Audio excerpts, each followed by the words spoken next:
In the divine economy, timing is never random. The Almighty does not move by the clocks of man, nor by the schedules of empires, but by the rhythm of eternity. The scriptures reveal a pattern, a mystery. God's movements are often hidden in the midnight hour. The promise is not absent when delayed, it is being perfected in silence. When the prophets speak of reward, they speak of a divine moment, a precise point in time that intersects the invisible with the visible, the eternal with the temporary, the heavenly with the earthly. This moment tonight is not ordinary. It is sacred. It is the moment of visitation, a mode, an appointed time set before the foundation of the earth.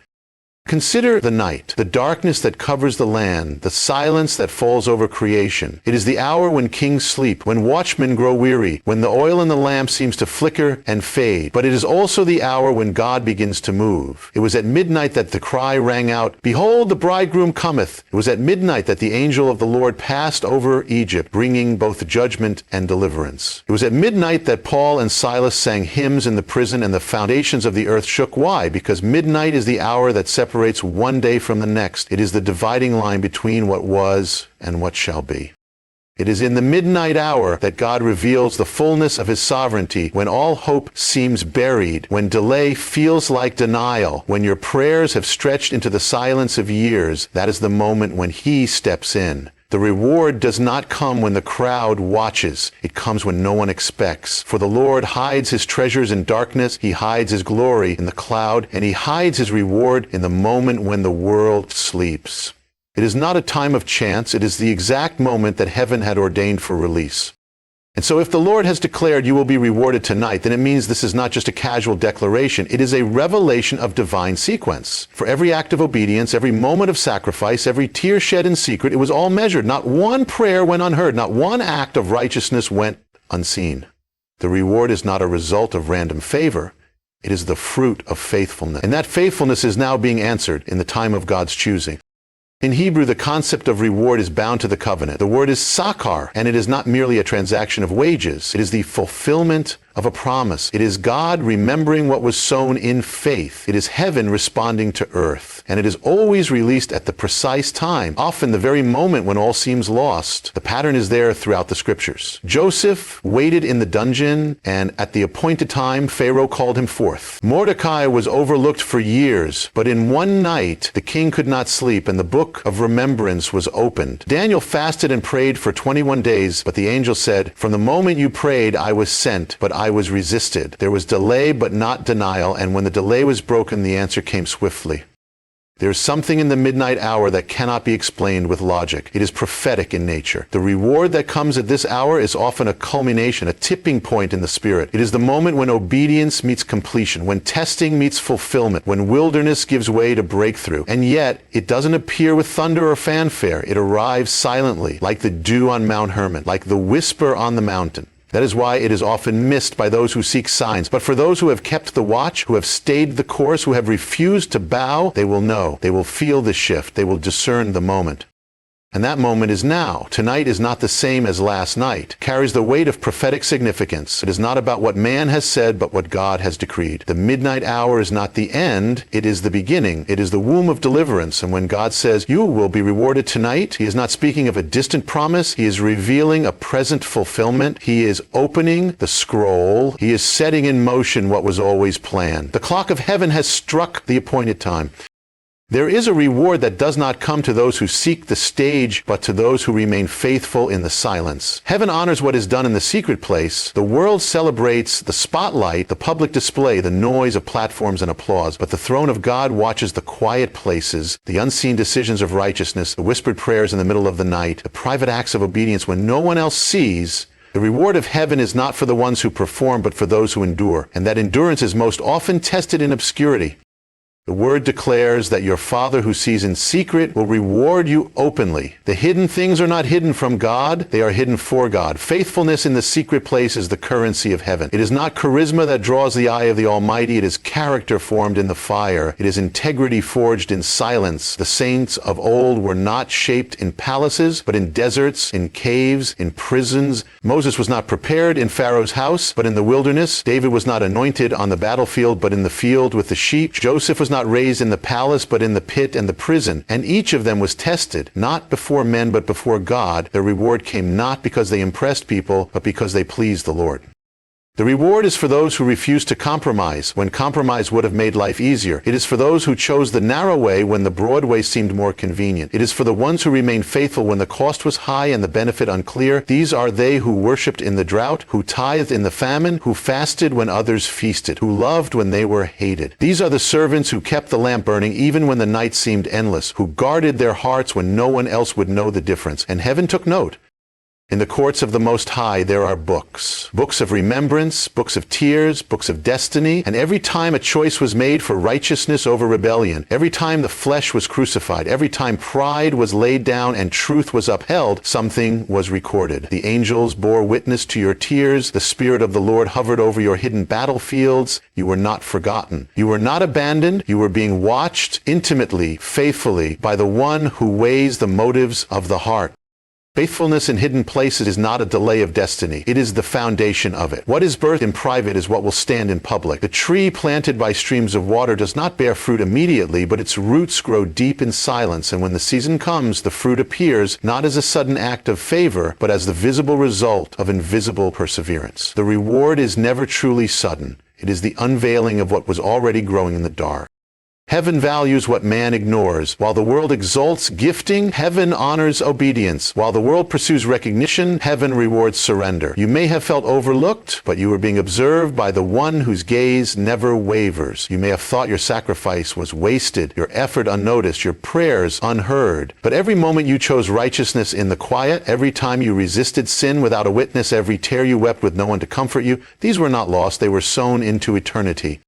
And now, in this prophetic hour, the reward is moving. Not because you asked for it, but because you were faithful when it cost everything. The season is turning. The shift has begun. Heaven does not operate like the systems of man. God is not impressed by popularity or platforms. He is moved by purity. The heart that beats for him in solitude is more precious than 1,000 songs sung on stages. And those who are faithful in little will be entrusted with much. Not just material reward, but spiritual authority, eternal legacy, divine partnership. The priests of old were not allowed into the Holy of Holies because of their robes, but because of their consecration, and so it is now. Access is granted to the faithful, favor is poured out on the consistent, anointing flows to the surrendered. The oil of heaven does not come upon the proud, but upon the humble, those who worship with no audience. This is the generation heaven is raising up, not the popular, but the pure, not the loud, but the loyal. Their reward is not only coming, it has been decreed. There are moments in time when heaven intersects with earth. Moments not crafted by man, but set apart by the hand of God before the foundations of the world were laid. These are prophetic moments, moments of divine visitation, where what was promised becomes manifest, where delay is broken, where what was long awaited suddenly appears. This is not about chance, nor is it about coincidence. It is about the fulfillment of a word spoken in eternity. When God says tonight, he is not speaking of an ordinary passage of hours. He is speaking of a sacred appointment, a holy intersection in the Spirit, where your obedience meets his promise.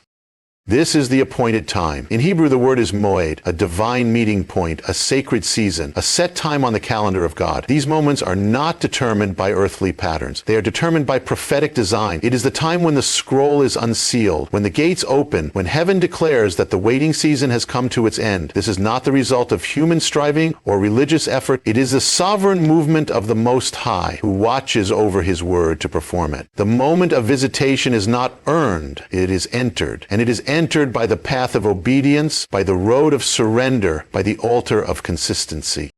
Throughout the scriptures, we see that these prophetic moments often arrive wrapped in ordinary garments. They come without announcement to those who are watching, waiting, consecrated. When the angel came to Mary, it was not in a temple, but in a simple home. When the Spirit descended at Pentecost, it was not on the steps of a palace, but in an upper room. God's visitations rarely follow human logic, but they always align with divine timing. And when the moment comes, everything changes. One word from heaven can break the yoke. One touch from God can shift the season. One visitation can transform the wilderness into a garden. There are those who have walked through seasons of hiddenness, carrying promises like fire shut up in their bones. They have prayed without answers, fasted without breakthrough, remained faithful without reward, and yet they did not abandon their post. They continued in faith. And now the Lord says, the time of visitation has come. The night may have felt long, but the morning has arrived. What was seen only in dreams will now be seen in daylight. What was heard only in the secret place will now be declared in the open. This is not the beginning of striving, it is the end of striving. This is the moment when the heavens respond. Prophetic moments come with weight. They carry the weight of fulfillment, the weight of alignment, the weight of divine reversal. When God visits, things that were locked open, things that were bound are loosed. The barren becomes fruitful. The forgotten becomes favored. The first shall be last, and the last shall be first. These moments are the turning points of destiny. They do not just bring breakthrough. They redefine identity. Jacob became Israel in a night. Saul became Paul in a moment. Hannah's mourning turned to joy in a single encounter. These moments mark you. They shift your name, your path, your legacy. But such moments are never casual. They are holy, and they are only recognized by those who have eyes to see. The wise virgins carried oil in the dark because they knew the bridegroom would come suddenly. Elijah heard the still small voice while others were waiting for the earthquake. The moment of visitation requires sensitivity to the Spirit, a readiness in the inner man, a posture of reverence. You cannot fabricate a visitation, but you can be prepared for it. And when God moves, he moves suddenly. Suddenly the chains fell off Peter. Suddenly the prison doors opened. Suddenly there came a sound from heaven like a rushing mighty wind. The suddenlies of God are the manifestation of the long waits of the faithful. This is the hour of divine visitation, not because man decreed it, but because heaven has determined it. The clock of eternity is striking, the veil is parting, the King is stepping into the room. What was sown in tears will now be reaped in joy. What was built in secret will now be revealed. The prophetic moment has arrived, and it carries a reward not only for the hands, but for the heart, for those who have remained in covenant, who have endured the test, who have trusted when there was no sign. This is that moment. The fulfillment is not coming, it is here. The reward is not delayed, it is descending. There is a justice that comes not from the courts of men, but from the throne of heaven. It is not delayed by earthly systems, nor hindered by human failure. It does not forget what was stolen, and it does not overlook what was lost. The justice of God is perfect, unshakable, and absolute. When man forgets, God remembers. When the enemy schemes, God sees. And when the time is right, the reward that was withheld is released, not according to man's permission, but according to the decree of the Most High. Heaven's justice is not subject to earthly delay. When God says tonight, it means the time of divine intervention has come. The season of waiting is over. The hands of the oppressor are broken. The curse is lifted. The seal is removed. The gates are opened. There is a time when delay is divine. There is a time when the Lord allows the waiting, not because he is absent, but because he is preparing something greater. He allows the enemy to boast for a moment, to believe he has the upper hand, so that the reversal may be more glorious. Just as Pharaoh hardened his heart, thinking he held Israel captive forever, just as Goliath strutted before the armies of Israel, believing he was invincible, just as Haman built the gallows with confidence in his plan, so too does the enemy often believe that what he has withheld will never be released. But God has a moment, a divine turnaround, a suddenly that turns mourning into dancing, captivity into liberty, ashes into beauty. And when that moment comes, the justice of God does not just return what was stolen, it multiplies it.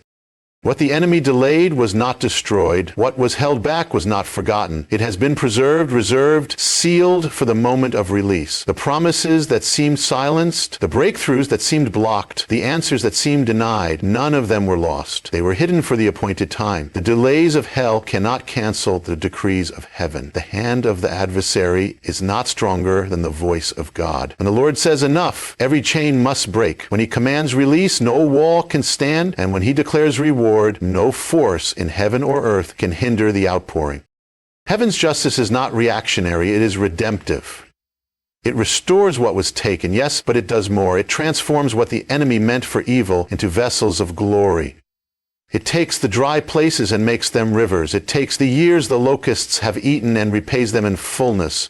God does not only restore the thing lost, he redeems the time. He rewrites the story. He vindicates his name through your life. The justice of God is not limited to the natural. It flows from the eternal. It operates in a higher order, a greater wisdom, a deeper mercy, and it is being released in this hour. This is the time when the scrolls are opened. The books of remembrance are not metaphors. They are realities in the courts of heaven. Every injustice that touched your life, every false accusation, every betrayal, every door slammed shut in your face, every season of delay that was not from God. These have been recorded. And now the judge of all the earth arises to execute justice. Not partial, not delayed, not conditional. Justice in full. The reward is not just a blessing. It is a declaration of divine verdict. It is the evidence that the throne is active, that the covenant is alive, that the God who sees is the God who acts.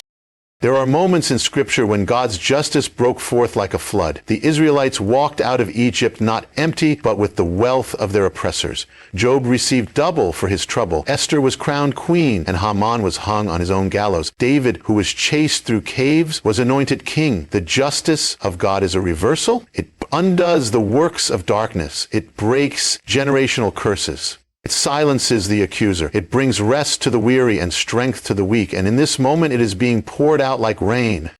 The heavens have rendered a verdict. The cry of the oppressed has reached the throne. The groanings of intercession have come before the courts of glory, and the judge has spoken. No more delay, no more denial, no more deferral of destiny. What was stolen will be returned sevenfold. What was hindered will accelerate. What was once lost in the wilderness will now be found in the promised land. The justice of God is not coming. It is here. The reward is not in transit. It is being delivered. The season of loss has ended. The moment of recompense has arrived. Heaven's justice has been loosed, and it will not be stopped.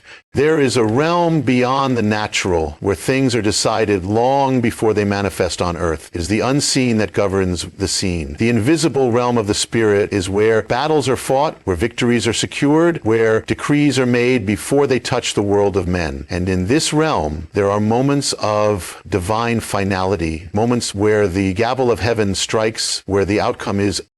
There are seasons when the heavens appear silent, when prayers echo without reply, when the soul cries out and the answer tarries. Yet even in silence, God is not absent. He is never still. He is moving in ways unseen, aligning moments, positioning pieces, preparing the stage for what is greater than what was asked. The silence of God is not the absence of God. It is the incubation of destiny. It is the sacred stillness where the promise matures, where faith is refined, where trust is stretched beyond the limits of understanding. It is in the silence that he watches closely, that he draws near to the brokenhearted, that he stores the tears of the faithful and marks the day of fulfillment with his own hand.